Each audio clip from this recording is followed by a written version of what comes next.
Hello, my name is Laura of Laura Norris Running, and welcome to my YouTube channel. I'm an experienced running coach with a master's degree in applied exercise science. Over the past decade, I've worked with over 500 runners from first-time marathons to podium finishes and everything in between.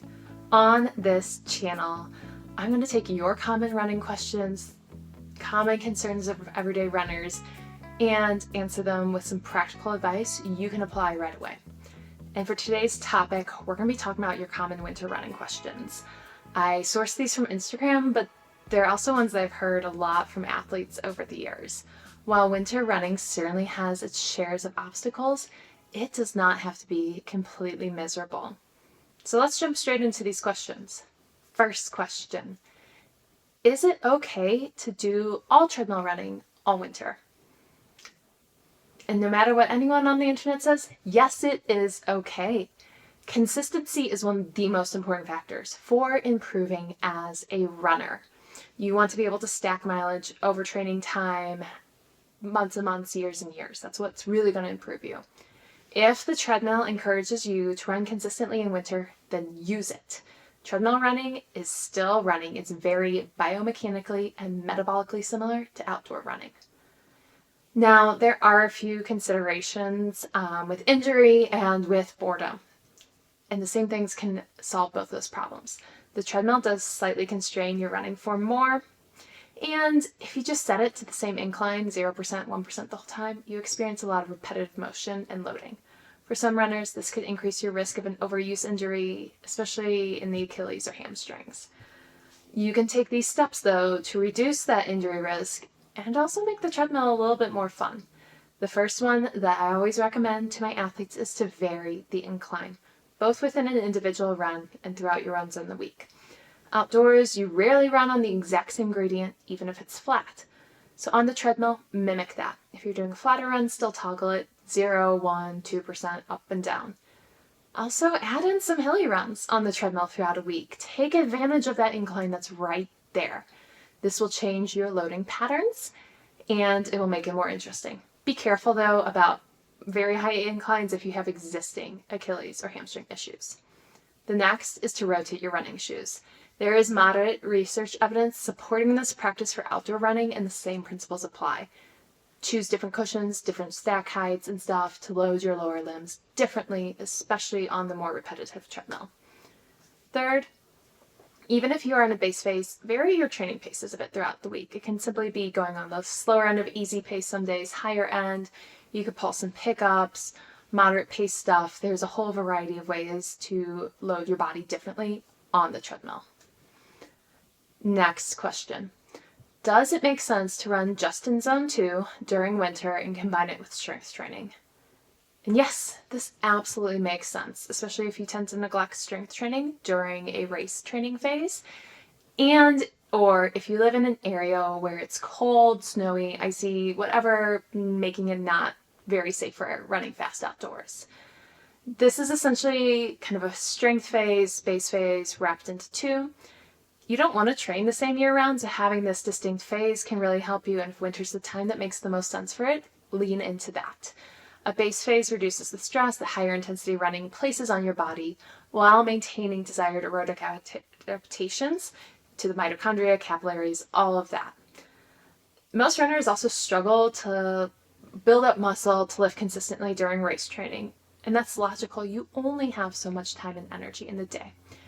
But during this winter time, you're probably running less, you're running mostly easier, like this question asks, and that allows you to increase the load of resistance training. You can lift more, lift heavier, lift more often without beating your body into a pulp.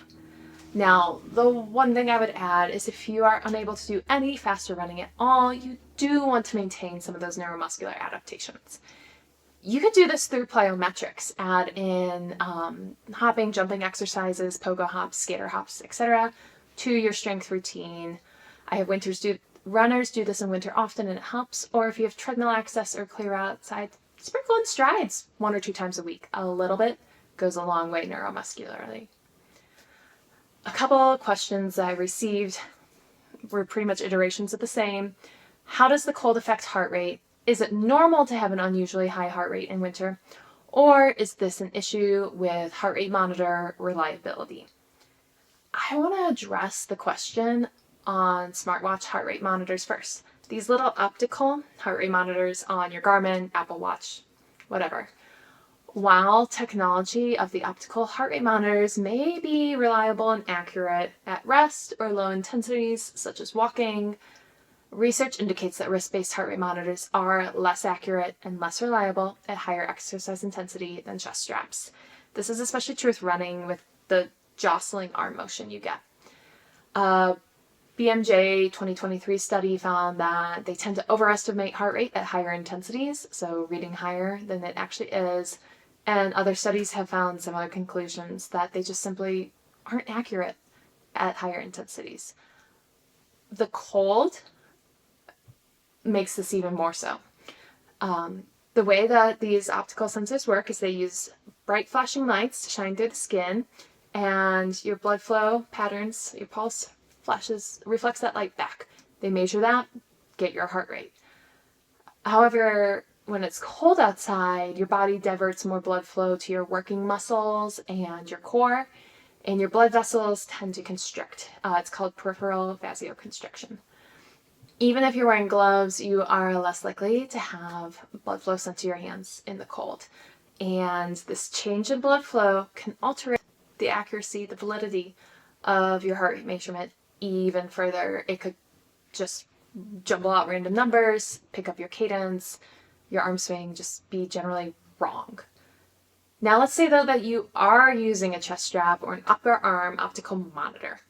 Even then, with those more reliable and valid tools, you may observe some differences in your heart rate when running in the cold. The cold weather causes a few physiological changes compared to mild temperature. Yes, your heart rate will be lower in the cold compared to the very hot summer, but compared to ideal mild temperatures, you're going to have that peripheral vasoconstriction. Your muscle temperature is going to be lower. You have bronchoconstriction to your airways, increased sympathetic nervous system activity, a lower fatigue threshold, amongst other changes. As a result of your body not getting oxygen as efficiently to your muscles, you actually have about up to a 5% decrease in oxygen uptake, VO2, at temperatures in the -4 to 32 Fahrenheit range, -20 to 0 Celsius. This results in higher lactate production and, yes, a slightly higher heart rate at submaximal intensities. Your maximal heart rate, though, actually will be depressed in the cold. So to circle back to the original question, it depends on how much higher your heart rate was. If it was way higher, probably a measurement issue. A little bit higher, probably due to the cold.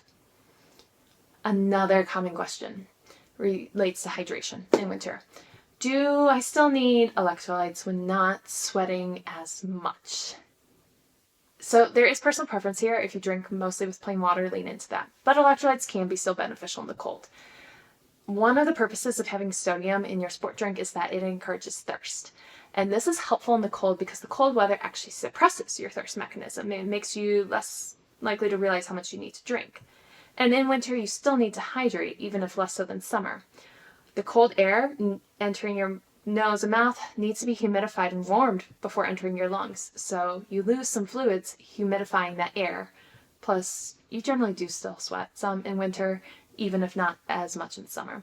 So hydrate and use electrolytes if they encourage you to hydrate accurately or if you like the taste. Finally, the big question we always get, what to wear for winter running? This is a common question from beginner and experienced runners alike. Winter weather changes each year, maybe you live somewhere different. And we want to talk about layers, covering exposed skin, and a few other considerations to optimize performance. So, with layers, the big thing you want to think is making sure you have wicking layers, so layers that pull sweat from your body, versus cotton that's going to hold it against your body and actually make you chill more. Layers also help because you can put a wicking, breathable merino or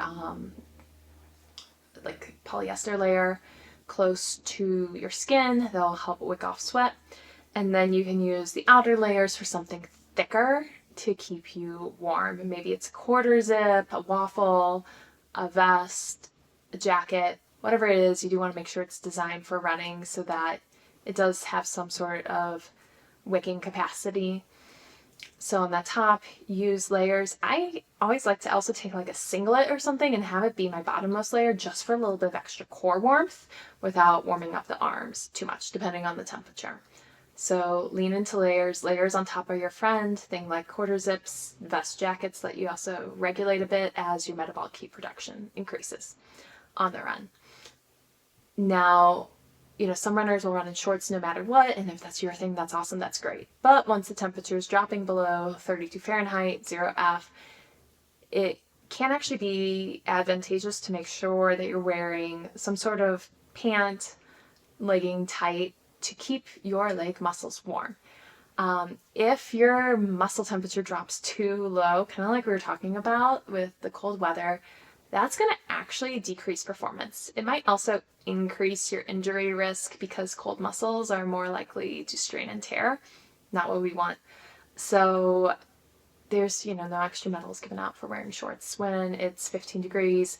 Wear leggings. There's varying levels of thickness. You can buy very thin, wicking, breathable ones if you tend to run hot. If you tend to run cold, there are fleece-lined ones that are warmer, but I really recommend those for good performance on your winter runs. Then we want to talk about covering anything that could be possibly exposed to windburn, frostbite, etc. Especially if it's really cold, frostbite can be a concern. Maybe around 20 to 30 Fahrenheit, you're not going to have as much frostbite concern, but you'll still feel more comfortable. So gloves or mittens or both if you tend to have issues with poor dexterity in your hands or discomfort when it gets cold. Hat or one of those ear warmers to go over your ears, a buff, gaiter, whatever you want to call it, balaclava to cover your neck. An advantage of that also is you can pull it up over your nose, and that can help humidify that cold, dry air going into your mouth, as we talked about in the previous question.